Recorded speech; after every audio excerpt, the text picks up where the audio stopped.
Okay. Tony, let's talk about PFAG and all the work that you guys do. For those that are here that do not have an understanding of what the Professional Footballers Association of Ghana is, what are you and what do you do? Well, first of all, good morning to everyone. Assalamu alaikum. It's a great pleasure to be here. Congratulations once again to Prince to putting up this Afro Summit, and all my younger brothers who are here on my left side. So the PFAG stands for the Professional Footballers Association of Ghana. We are not an old players association. We are an association who defends the interests of the players, all Ghanaian players in the country and also outside the countries. And very, very soon we will organize a media soiree, because I believe that a lot of people, especially those who are also not in the sports world, don't really know all the things we have done, which is very, very important. The cases we have won, and how we also represent the players. I founded the union in 2009, but I officially inaugurated it in 2010. That was on the 25th of May, just before the first ever World Cup to be held on African soil. Yeah. All the players who are here, they used to see me in their camp. I used to go around to find out how the players are, how the issues are. And I have to tell you also, in the beginning, nobody believed in it. But you see, I'm Ghanaian, but I'm also German-born. If you tell me that I can't climb a wall, maybe I will not climb it tomorrow. I might not climb it the day after tomorrow. But I'll get closer until I get to the other side. So we have a legal department, we have a player relations department, we also have a president who is Sami Kufo. We have 10 board members who are compiled of current players. There are 2 females in there, and also former players. One of the current players, who's now also a former player, Joseph Tetezuta, is our vice president. Yeah. And a lot of people asked, oh, he's young, he's this, and I said, it's not about us, it's about them. And especially the domestic players. We are fighting for standard contracts. We are fighting for minimum salary wages. We're fighting for players also to have the insurances. Not every club likes us, but they respect us. There's a nursing association, there's a bar association, but before there was no players association. Sure. Nobody defended the interests of the players. Players are protagonists. You can't play the game without them. I remember when Infantino became the FIFA president, he said, you cannot play the game without a protagonist. Yes. They are the protagonists. So we do go around to visit the clubs to see how the players are doing. And we also have partnerships with the Johan Cruyff Institute. You know, we have had a few conversations. For me, life during football and after football is very, very important. So, yeah, there are so many things I could tell you about the Professional Footballers Association, but like I said, we are going to have a media soiree very, very soon. And at the moment, we are finishing a documentary about the PFAG, and you will see really also with stats all the things we have done. A big round of applause for him. Wonderful stuff, indeed, from the PFAG. And Tony, I just want to stick with you a little bit and ask you a follow-up question on this. You're doing an awful lot after football. You've done so much, including being able to put together the PFAG and all these committees you've served in and all these roles that you've played. How did you personally prepare yourself for this? Did it start when you were near retirement or even before at your peak? Or to share a little bit with us your own personal journey to doing all you do now after football. I mean, some might be aware, some not. I was not born in Ghana. I was born in Germany to a Ghanaian diplomat, my father, Joseph Michael Baffour, who passed away when I was 15. And I was used to be always the only black in a team or in a school. And my father died with cancer. And I remember vividly when I visited him in the hospital, he told me that, I know you make it in life, but never neglect your education. And then he always told me that knowledge is power, but then it depends on what you make out of the knowledge. My mom, I give thanks and praises, she's 95. Wow. And she lives with us. She didn't like football. And she was always telling me, you have to go to school. When my father passed, of course, he was the breadwinner. So everybody who has lived in Europe knows that kids who are 6, 7 years old, they take the bus to go to school. Everything is organized. But sometimes I didn't have money to take the bus. But I go into the bus. When the controller comes, I run. But I was running to school. So what I'm trying to tell you is, all these players here, you have 2 who played at the World Cup. I never played at the World Cup. Jerry, I think he would tell his story later himself, missed a World Cup because of injury. But I want to say that there are much bigger players than I am. But my father also told me it's the end result which counts. You can start with driving a Porsche, a Mercedes, and everything. But can you have the same life after football? How do I get there? You have to prepare. And I tell you honestly, I didn't prepare. But I had something in my hand which was education. I started in Germany in hosting my own shows.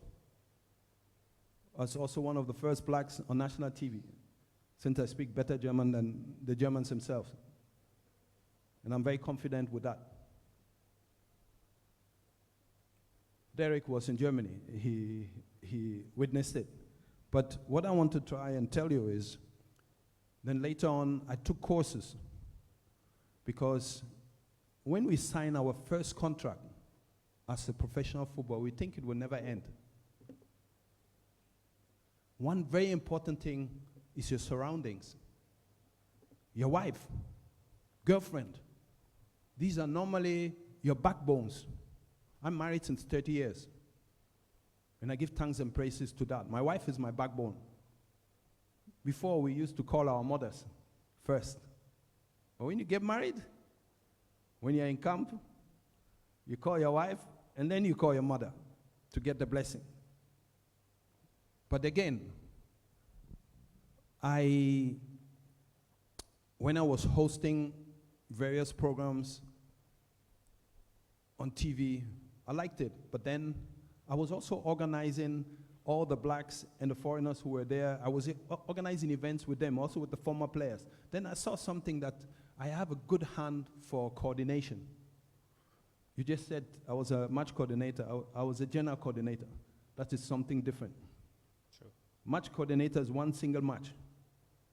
But I coordinated events at the highest level. So this is different. If I look at the 13th of July, which was 10 years to today, where I coordinated the World Cup finals, Germany against Argentina. And this is something I'm really proud of. Education is the key. You see, nobody was born dumb. But sometimes it's economical circumstances which make you maybe cut, let me say, the career of your academics short. But believe me, if you don't try, you will not know how it is. Sometimes we're scared of the computer. We're scared of this. No. Go, have courage, and learn. But you have to be consistent. In everything you do, you have to be consistent. You know, discipline is something when you are doing something you don't like, but then it becomes a habit on a consistent level. This is very, very important. I took various courses. I did business management, I did sports management, I did event management, and I continue taking leadership courses as well, governance courses. You see, the young players of today, they're very lucky. COVID has done a lot of bad things, has killed people, but has also made us known that you can be here and work and meet your person at the other side of the continent. What I want to tell you is you can study.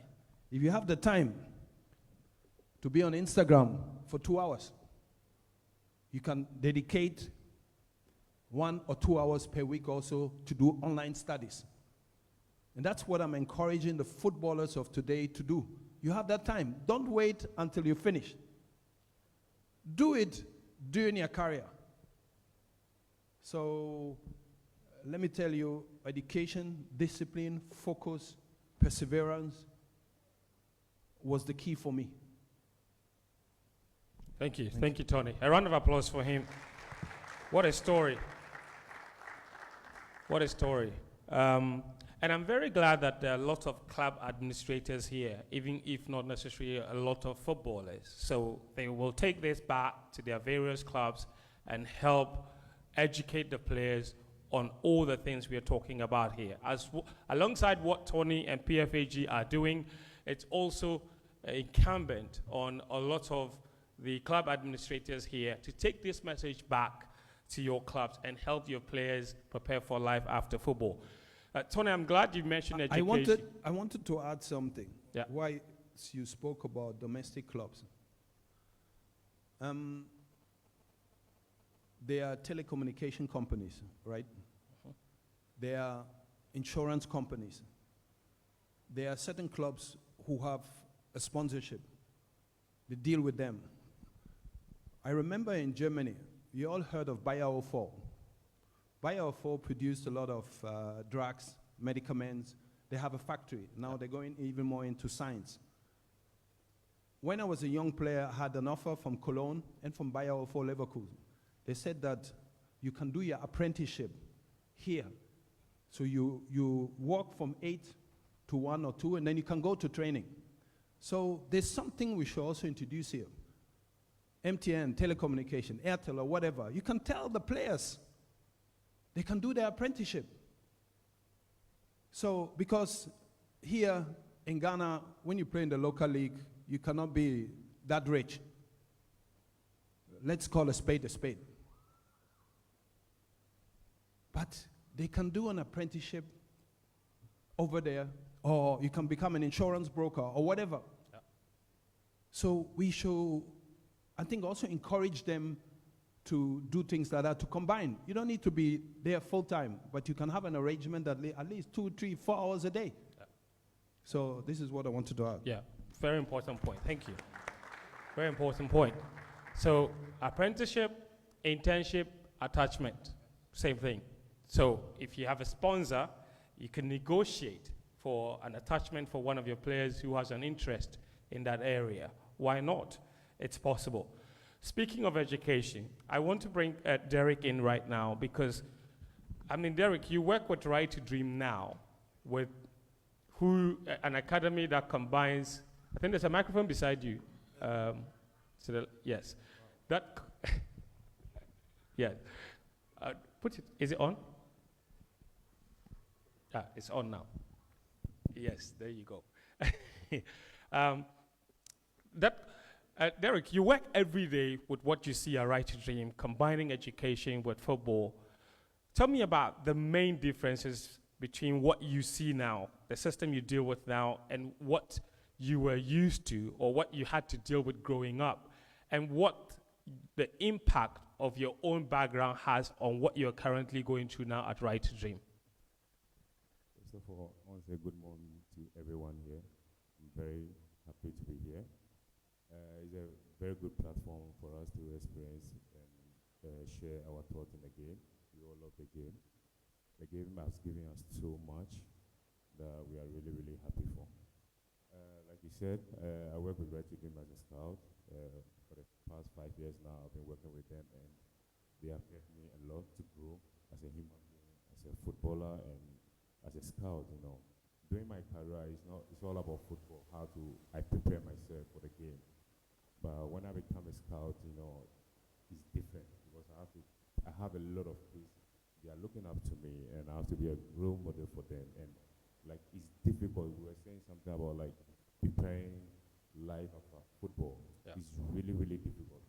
There's nothing, you know, those times when we're playing, we were all thinking about the hype, the money, and coming home, playing in front of Ghanaians, playing in front of the friends, you know. So we don't have that kind of mentality, you know, to think about football that one day I'm going to stop and know what to do. It was really, really difficult, and I have a lot of businesses. One of my businesses is hotel, Mediata Hotel, which after my career, 2017, I started working there as an owner. But trust me, every meeting I have with people, whenever they talk, I don't understand what they're talking about. It's like so difficult. And there was a time I was in the office alone. I was thinking about life. I said to myself that, look, this is not for me. I need to find my purpose, you know. And I would say Right to Dream helped me a lot, you know, to find my purpose, because after my career, life becomes so boring, you know, because I used to be in the bars with friends, coming home, going play matches, being with my friends in the hotel room. After the game, we hang out, but it's no more there anymore. Everyone is doing something else, and you become alone. Yeah. So Tony says something about family. Family is everything to me. I'm married for 21 years. I have 3 kids. Yeah, and I'm really, really happy about that. So life after football is really, really difficult. But I always say thanks to Right to Dream for helping me to find my purpose. After scouting, we normally do, like, we go kids home, see their families, we let them know what we want to do, our intention for them, and to explain to them what we are all about. And sometimes it's difficult, you know. The most difficult part is my job is like, it's 3 things, like going to the players' home, being in the meeting room with the rest of the scouts and the coaches to decide on the kid. Yeah, that's really, really tough for me, because most of the time I go to the homes and I see where the children are coming from, where they sleep, where the environment they are in is really, really difficult. And it helps me more, you know, to love the job more, because I said to myself that, look, so people are going through what I've been through before. So I grew up with a single mom. Very, very difficult growing up with a single mom in Accra. A lot of people know what I'm talking about. And the area that I grew up in, called Polewoko, is the most toughest place in Accra here. It's not like I'm not proud of where I come from, but in terms of like financially support and how people push you to move forward, is really, really difficult. So I'm really, really happy for what I'm doing with Right to Dream. And I did an interview with CNN, I think 2 years ago, and they asked me why am I scouting. And I said to them that scouting is everything to me. Football saved my life, and I'm really, really happy for that. Without football, I don't know where I'll be. And for me, I always say that it doesn't matter where this scout will take me. If I have to go to Iraq and sleep in the car and scout the next day, I'll do it. Though in my heart, I know I'm changing a kid's life and the whole family life, and I'm proud of that.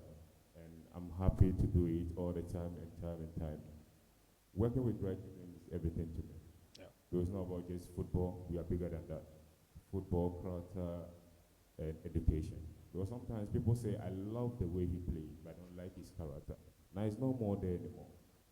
football is giving so much, and there's so many things in the game. So after my career, it's like I have so many things people telling, be a coach, be an owner of the club, open an academy and everything. You understand? But sometimes not every student can be a teacher. You understand? So we need to sit down and figure out what you want to do. So it's really, really difficult after your career to think about what to do. It's tough. You need to sit down well and just think well. And with Right to Dream, I'm so grateful. You understand? I'm so grateful. I learned so many things from these children, and it's amazing for me. Sometimes the stories that I have from the children is amazing. It's amazing. I remember last month I came from the US and I went there in the academy, and I was there. 9-year-old kid, I scouted from Ivory Coast, came to me and told me that the mother was pregnant, but she lost the baby. So I asked him, did you share it with anyone? He said no, but he just wanted me to know. And there's so many stories, that are coming. A 9-year-old kid came to me for that. Because they always look up to us, after the scouting. They know that you find them first, so they always look for you. Whenever situation they are in, they come to you and talk to you about it. So it's something that I really, really love doing, to be there for them. Because during my career, it was difficult, for people to be there for you. And every time, you're I'm into trouble, I have nowhere to go. I have anyone to run to. I have to face it myself. So I'm used to that. So being in that position right now, I say to myself, I need to be there for them. I have to do everything to protect them. And I'll go extreme miles to protect them because they are everything to me. Wow. But the tree said that if you'll be there, we'll see you there, right? Yeah. So that's what I can say Right to Dream and what I'm doing with the academy. Thank you, Derrick. I'll come back to you to ask you about, you spoke an awful lot about how grateful you are to have found your purpose at Right to Dream. Obviously, that didn't happen by accident. So I'll come back to ask you about how you prepared yourself for that job and how you continue to learn and what you continue to learn to ensure that you are ready for the task that you've been given. I want to go to Baby Jet now. Jerry, I'll come to you shortly. Baby Jet, you're one of the people that was very well noted, even during your playing days, of running a lot of businesses. You have a lot. And like Derrick was saying, sometimes when you, in your playing days, when the money is coming, there is a tendency, like Tony also said, to forget that the money could stop at some point. You could easily forget that. I mean, how do you, as a professional footballer playing and knowing with that mindset that it could all end at some point, how do you even decide, first of all, that, you know what, during my playing days, right now, let me start something? And how do you know what the right thing to do is? Because we know people who have lost a lot because they've gone into the wrong business or so. Where did that mindset of business come from, even when you were playing? I teach him that. Yeah, you did. You taught him. First of all, the tradition demands. I would like to greet everybody. Good morning. I'm happy to be part of Afro Sports Summit. All protocol observed. So growing up, should I say I was a bully? No. In a nice way. I tried to exchange something with something. For example, maybe during school days, maybe you want a pen from me. I'll say, okay, give me eraser before I will give you. If you're not giving me, I'm not giving you. So it's part of me. It's something that is like a barter trade. So I started these things when I was a kid. And fast forward to the national team. I remember we were looking up to some of our senior players, talking about Samuel Sekufo, Stephen Appiah, all these guys. Honestly, I would say I drew my inspiration from Samuel Sekufo because I remember those times when we were coming as kids. We sit in the bus And then all he says is, "Born ye be you, mumpi bibinye." So anytime he says this, it just hits me. I was like, okay, what are we gonna do? Because he was one guy who everybody saw what he was doing when he was in his prime. If Mr. Tony can testify, he is very closer to him. So he's one of the guys who started businesses, because we didn't know footballers doing those kind of things. Today you see him with excavators somewhere. You see a very huge building with offices, and then you ask and they'll say it's for Samuel Sekufor. We learned a lot and we saw a lot from him. And I also said to myself, okay, somebody has paved the way. So, and I wasn't any match, with that mentality. I thought I had to end match before I start doing something. But I got to a time I felt like it was a big mistake. Because growing up, of course, this small boy.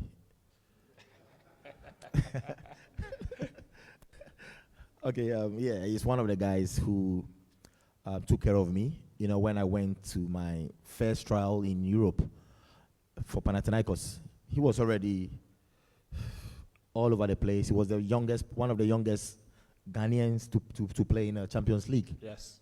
And he had a great game against Manchester United. He's one of the guys who paved the way for us. And my brother looked after him when he went to Greece. My brother took very good care of him.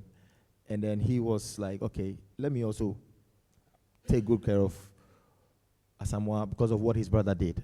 So in Greece, he was also one of the guys who was also advising us, what we have to do. So I took it upon myself that I don't even end much. So why would I even? And those times I was naive, baby jet, and I will also say, yeah, I'm a generous guy, but sometimes you see people try to give them something because you feel like they need it. And sometimes friends also tell me, hey, you're doing it too much. You need to keep some, you have to invest. I remember Mr. Tony have even said it all over and all over again. Anytime he comes to the Black Star camp, this is one of the advices apart from football. So honestly, playing from Italy to France, I was a flamboyant guy, purchasing cars and, those things. And so anytime I do that and then come back home and then I'm in a room and then I calculate how much I've spent outside. And then my house help will cook. We'll go and buy kinky. How much is kinky? And fish. Meanwhile, I've spent over thousands of cedis outside.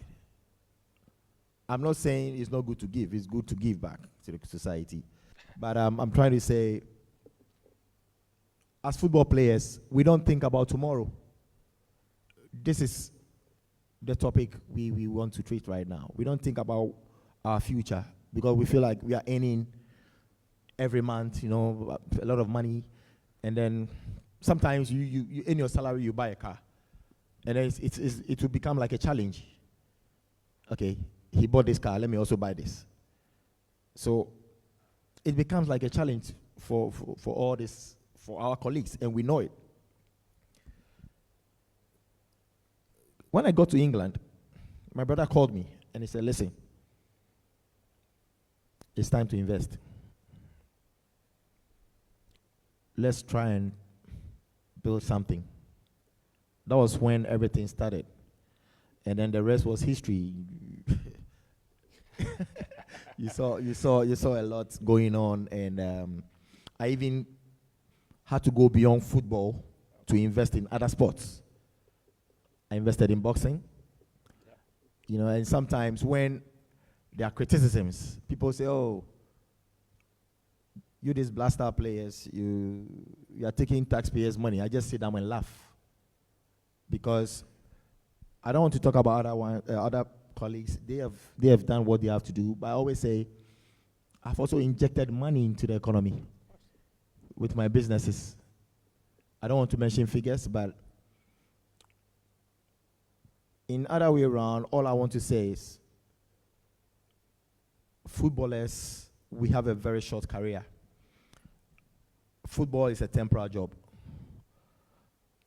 Maximum, you start from 18, the professional level, and then your prime is around 25 to 30, 31, 32. That is when your prime ends. The rest is just bonus.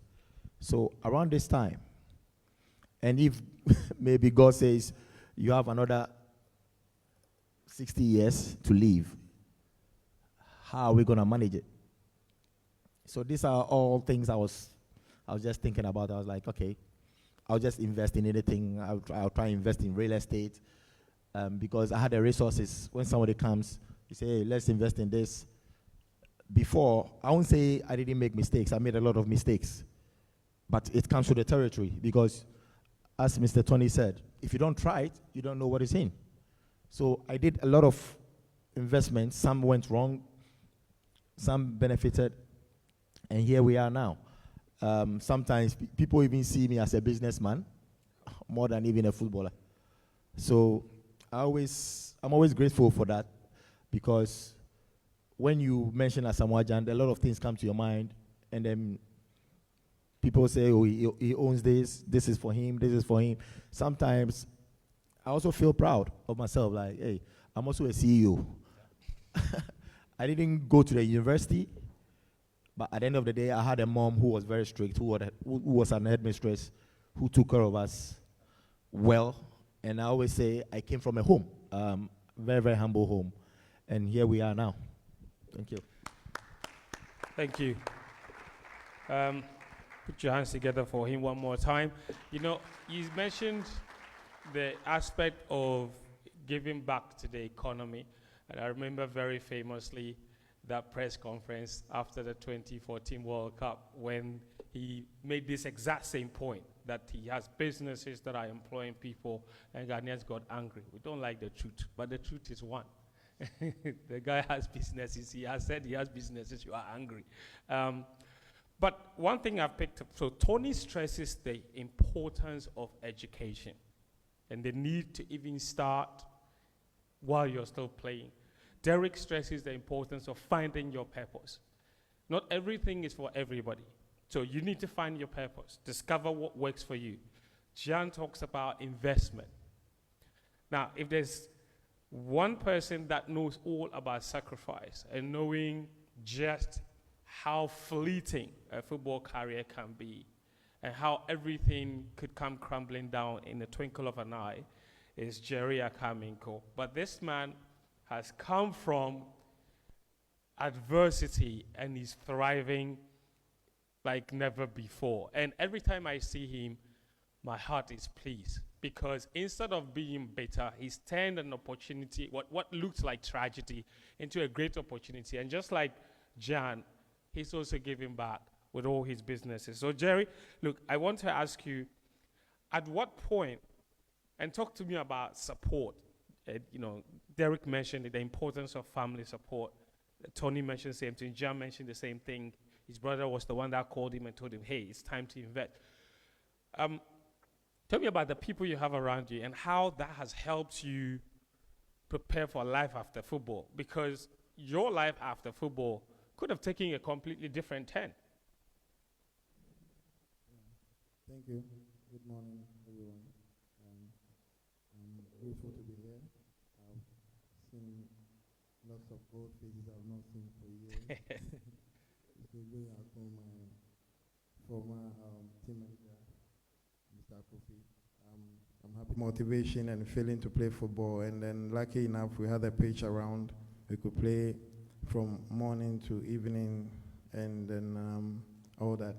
So having this injury, to be honest, it really affected me because I dreamt of playing under 17, under 20, under 23, and then the Black Stars, and trust me, all came. And then not going to the World Cup was something I never expected it was going to happen, because even though the Black Stars, it took me long to be called, even though all my colleagues that I played from the junior teams were already ahead of me. But then when the time came, God shifted things, and then obviously I finally got called up, and then my first appearance in Kumasi against Lesotho, I think I scored the 7th goal, and then it was like a dream come true. But not going to the World Cup was something I didn't expect, but then everything is God doing. But then when it happened, family has been around, and friends and good people have been around. And when it comes to family, about the investment thing you spoke about, my sister has been a key person, and we also knew her qualities of cooking and never felt lazy in cooking and all that. Could have friends come in, and then within a short time she'll do something. And then so when things were going up, we said one day we'll open a restaurant for you, and we could laugh about it. So when the injury came, we did some few investments about cars and garages, but those things are one of those things that we could say is not everything that you invest in, as Baby was saying, but we always have chance ahead to redeem certain things, because we not who we used to be years back when we didn't have anything. Yeah. Thank God we have things that are capital that can be, sold to, turn around and then do something that can help. But doing wrong investment or doing certain things that are not required to do at certain point only gives you knowledge, because God gives you another opportunity to do certain things. So I think family have been there, and then thank God whatever we have now, they've been there around to advise me to do the right things. That's why I've gotten to this place. Thank you very much. I mean that's a wonderful story, and if you've heard about the restaurant Dimensa, if you literally go there, you chop for everything to finish. And I've been one of the... Chop for free. They have very nice tuzafi. I was very surprised that they make tuzafi there. After the summit, you have to... You have to go there, yes. Thank you. It's on Jerry. Thank you. Fufu for everybody, please.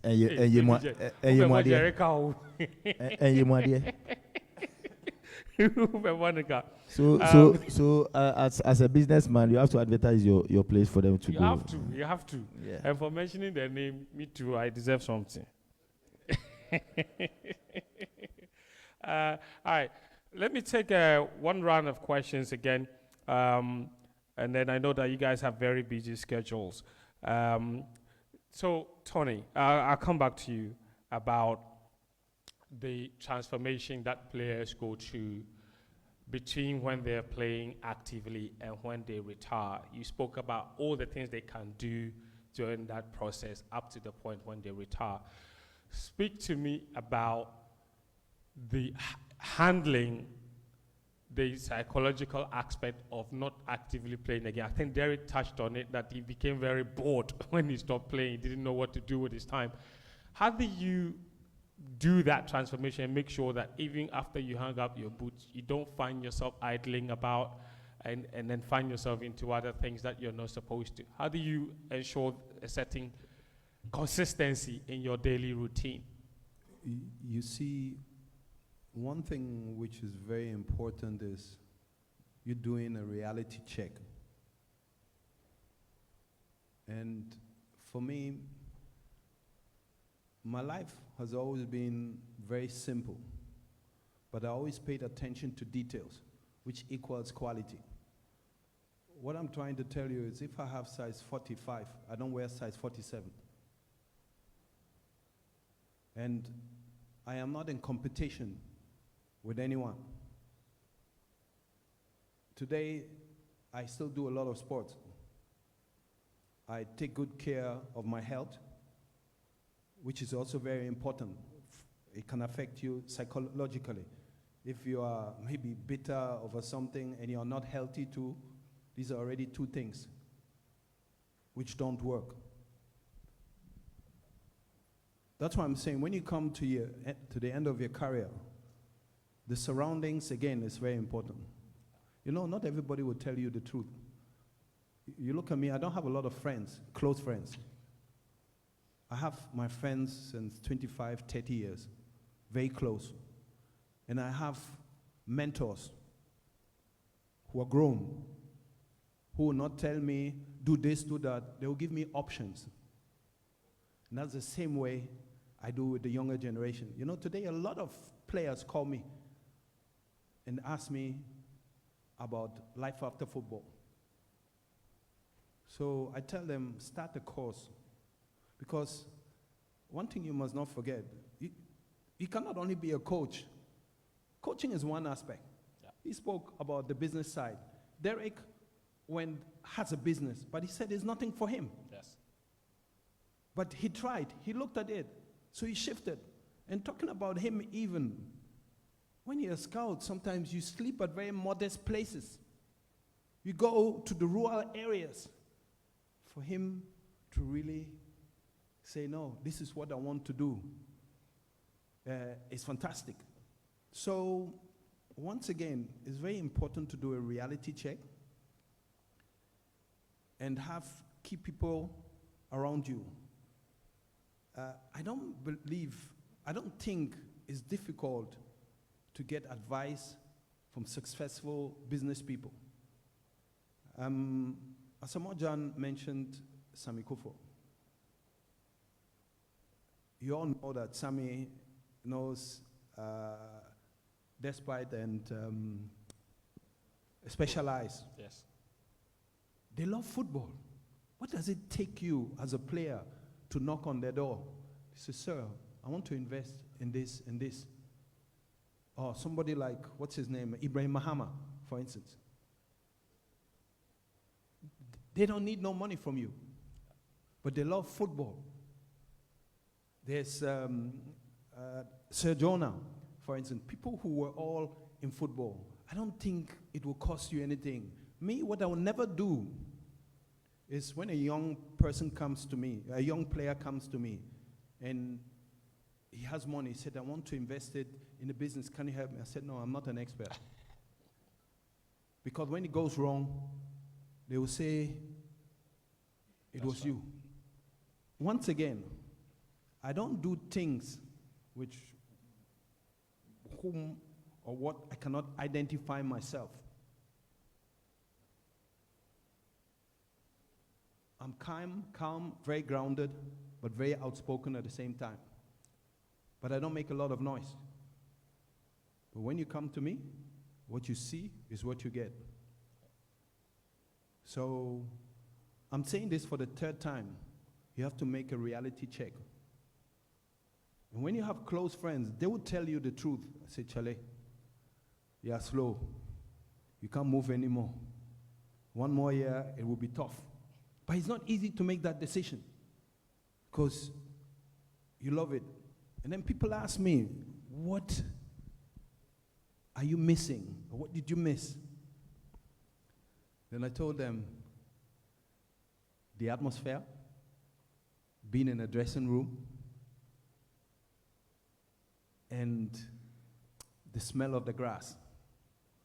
And you see, when I was a general coordinator, I could go into a dressing room. I was at the stadium, the smell, I had the atmosphere. And don't forget, 2006, I was the team coordinator. I got very close to all of them. This is how they all became my brothers. And they knew me. 9 o'clock is 9 o'clock. It's not 9-1 or 9-2. This is my German side. So reality check is very important. And when you have size 42, you don't wear size 45. Thank you.